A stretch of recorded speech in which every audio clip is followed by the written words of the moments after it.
ကုန်ပစ္စည်းဝယ်ပြီးမှပို့ချင်တဲ့ဟာကိုပဲကလေးကိုပို့တာဆိုရင် transportation charges ဘယ်လိုကပ်ရမလဲဆိုတော့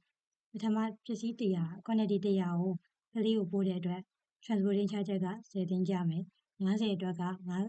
သိန်းကျမယ်ဆိုရင်စုစုပေါင်း15သိန်းပေါ့နော်အဲ့ဒါကိုအရင်ဆုံးညီမတို့က cash နဲ့ပေးမယ်ဆိုရင် cash မှာဝင်ရမယ်တကယ်လို့ cash နဲ့မပေးဘဲနဲ့ K-pay နဲ့ပေးမယ်ဆိုရင်တော့ K-pay မှာထွက်ပြရမှာပေါ့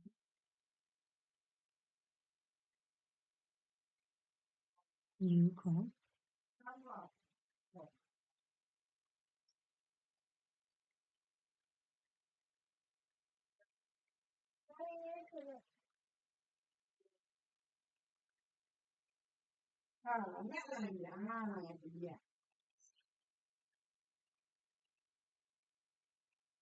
နော်15လေး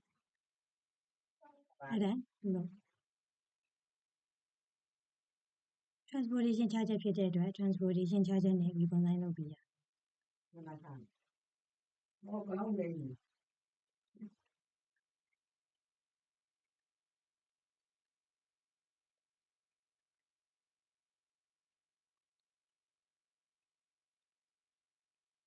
အဲ့ဒါဆိုရင် transportation charges 15သိန်းဝင်သွားပြီပေါ့နော်တကယ်လို့တစ်လလုံးမှာရောင်းရတဲ့ quantity ကအခု50ရှိတယ်ဆိုရင်အဲ့ဒီ50အတွက် transportation charges 5သိန်းက COG ရဲ့အနေနဲ့ဝင်ရမှာဖြစ်တဲ့အတွက်ညီမတို့ဂျာနယ်ရိုက်ပေးရမှာပေါ့နော်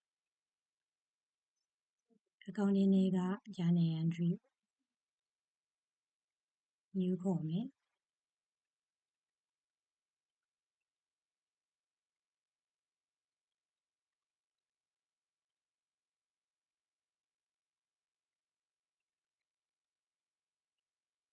transportation မှာက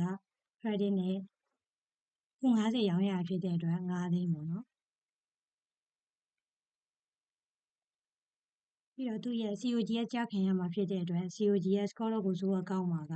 5သိန်းဖြစ်အောင် score ကိုစိုးအကောင့်မှာဓာတ်ပြင်5သိန်းဖြစ်ရမှာပေါ့နော်အဲဆိုရင်တော့အခု50ပို့လိုက်တဲ့အခု150တွေကမှရောင်းရတဲ့အခု50အတွက် land cost ကတ်ဆိုပြီးတော့ပါပြီ